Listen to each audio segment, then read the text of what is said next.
Fascist সরকারের রাষ্ট্রপতি শাহাবুদ্দিন চুক্কু পদত্যাগ করেছেন। বর্তমানে রাষ্ট্রপতির দায়িত্ব পালন করছেন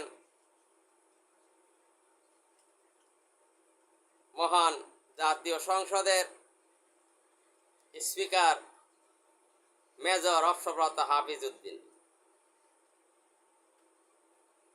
তারপরে নতুন রাষ্ট্রপতি সিলেক্ট করা হবে। কাকে রাষ্ট্রপতি বানাবে না বানাবে এটা বিএনপির হাইকমান্ডের বিষয়। আমি আমার বিবেক থেকে বলবো, বিএনপিতে আমার পছন্দের একজন লোক রয়েছে, যদিও আমি অন্য দল করি। তিনি হচ্ছেন নোয়াখালীর থেকে নির্বাচিত এমপি জনাব আশরাফ উদ্দিন নিজাম। তিনি খুব সৎ, ভালো, শিক্ষিত এবং মার্জিত লোক। তার কথাগুলো আমার পছন্দ হয়, তাকে আমি পছন্দ করি। আশরাফ উদ্দিন নিজাম সংসদে একবার বলেছিলেন, মাননীয় স্পিকার, এই কওমি মাদ্রাসার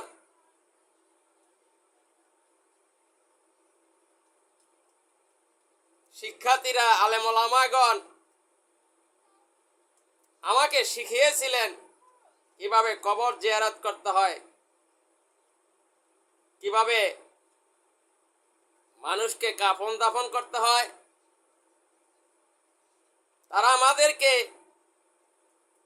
মালিকের পরিচয় চিনিয়েছিলেন।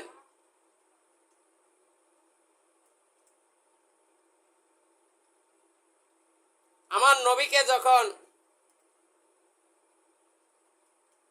কটূক্তি করা হয় তখন আমি কষ্ট পাই, তখন আর আমি ঠিক থাকতে পারি না। তিনি ইংলিশে বলেছিলেন, I am last person Ashraf Uddin Nizam.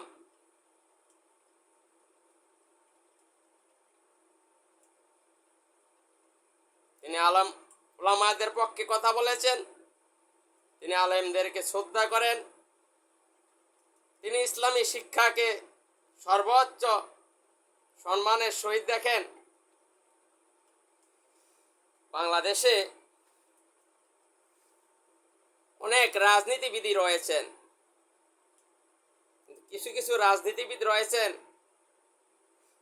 তাদের কথাবার্তায় আমরা কষ্ট পাই। তাদের আচার আচরণ দেখলে মনে হয় না তারা মুসলিম ঘরের সন্তান। তবে এই আশরাফ উদ্দিন নিজামকে যদি রাষ্ট্রপতি বানানো হয়, তার থেকে দেশের মানুষ কিছু পাবে। তিনি এই বাংলাদেশের 18 কোটি মানুষকে কিছু দিতে পারবেন মনে হয় আমার।